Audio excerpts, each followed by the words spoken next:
I'm often asked, what is a tabletop role-playing game? And I usually give an answer like, you heard of Dungeons & Dragons? It's that. I really can be the worst at describing things sometimes. So let's break this down a bit, and hopefully you'll be able to explain to your friends and family a bit more, and perhaps, dial in exactly what you like about tabletop role-playing games. Hi, I'm Corey, and welcome to the Order of the Dead Unicorn, a tabletop role-playing game club. Join our club for conversations on games here on YouTube, Discord, and Patreon.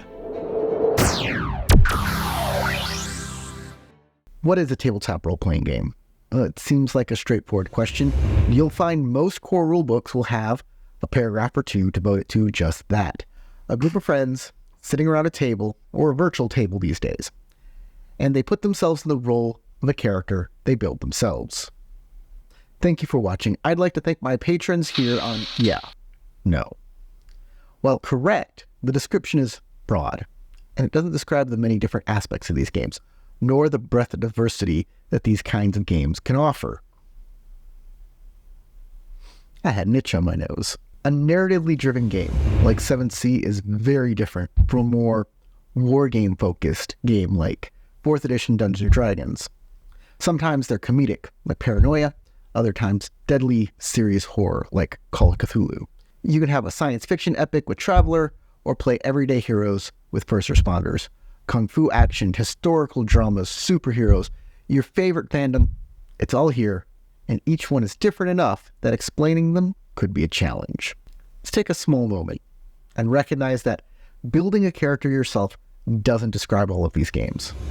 Some have pre-generated characters that allow a player to jump right in, and others, like the hard-to-find He-Man the role-playing game, and these DC comic role-playing game adventures put you in the role of canonical characters in their respective franchises.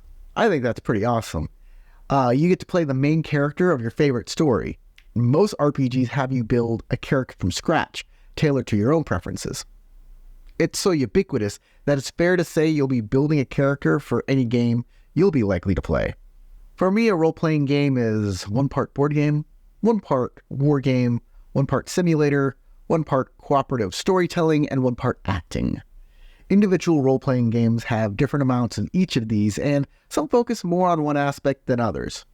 And us, as players, also focus on some of these aspects more than others. I myself enjoy storytelling, acting, and a little sprinkling of that spicy wargaming on top. And I will gravitate towards games that showcase those.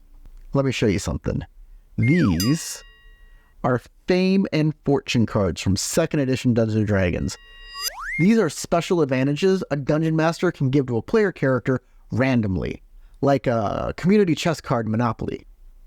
Yeah, there have been many board game themes in tabletop role-playing games. Most board games use chance and randomness to allow wild sweeps on how a game can go, keeping the action intense. The critical hit is a perfect example of a board game feature. Rolling that nat 20 has nothing to do with your character skill or the circumstance of the setting, but rather a pure random chance that changes the dynamic of the game. Most tabletop role-playing games don't focus on that board game aspect, even when they integrate and embrace them. But some do use more than others.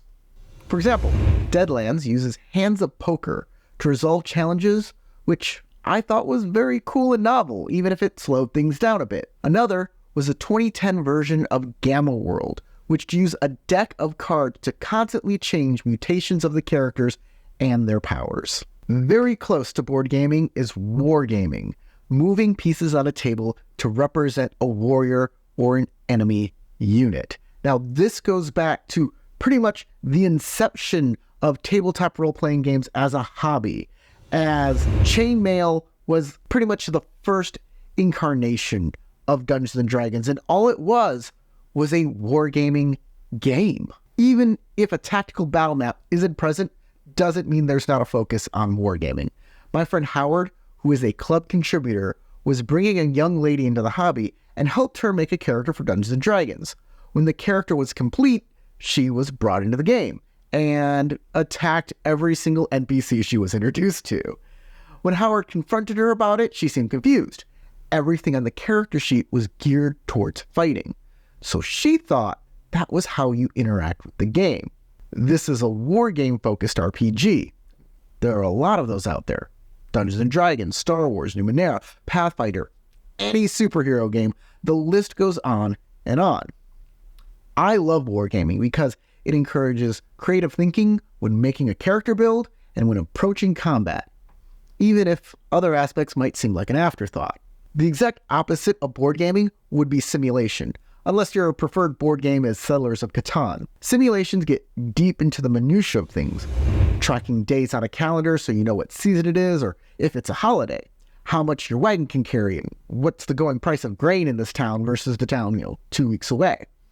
How much fuel your space cruiser has, and how many people do you need to man it, and how much are they paid, and what do they have to eat, and how does all this affect their morale? Some people really get into this type of play, especially in the sandbox type games where you can go anywhere and do anything. Instead of delving into a dungeon, the players want to create something and watch it grow. This type of play can be inserted into many games, sometimes with a supplement book that takes a deeper dive, but some do specialize in it right from the core rulebook. Traveler is one that comes right to mind, but also MechWarrior. That's another one you should look out for if you like simulations. Now, maybe I'm biased, but when it comes to a tabletop RPG, I'm looking for a good, interactive story. As a young man, I adored Choose Your Own Adventure books and was introduced to the hobby of tabletop role-playing games through these Fantasy Forest books right here, ta-da, which were TSR's version of them. It even says Dungeons and Dragons on the back. Building a story based on the choices you make is amazingly fulfilling, and it gets even better when you're creating that story with your friends. The narrator is reacting to you, the players are reacting to them, to each other, ideas and plans are talked about, and using your character's abilities and your own wit, you can make an awesome memory you'll talk about for years to come, and you never left your kitchen table. Some of the best tabletop role-playing games that showcase storytelling are 7th Sea and Blades in the Dark. Here's the most controversial aspect of all tabletop role-playing games, and that is acting. Look, we all heard Matt Mercer say that people shouldn't strive to make their game like his. He has a point. Everyone should focus on what they want from their game. Like, if you love wargaming, you should focus on that, or storytelling. But he's also wrong. If you have fun acting out your character, making the voices and getting lost in their personalities, you should go for it. Even if you don't do a funny voice, every time you greet another NPC and agree to take their quest, that's acting. If you're looking for a game that showcases acting, good luck.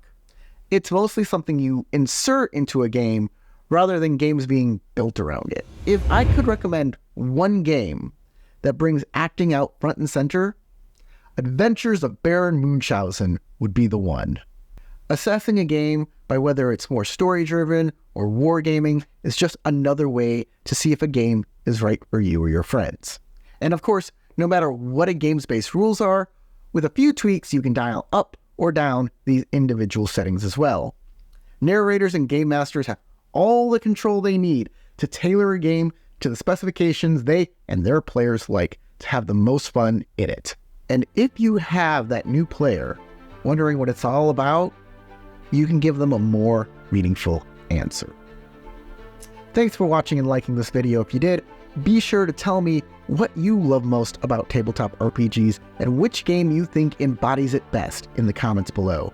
As of this video, I have 1,209 subscribers, and by 5th edition D&D, that makes me a level 3 YouTuber. Hey, level me up by clicking that subscribe button, and then I can get +2 to an ability. I'm picking Charisma. Thanks to my patrons who support this club on Patreon. We hold monthly events for our patrons, and they help influence the content I talk about here. If you want to tell me which subjects I should cover, please join us. We also have some adventures and game supplements for L5R and Dungeons & Dragons you can grab. Most of them are free. I wish you fun and adventure in your own games, so go roll some dice.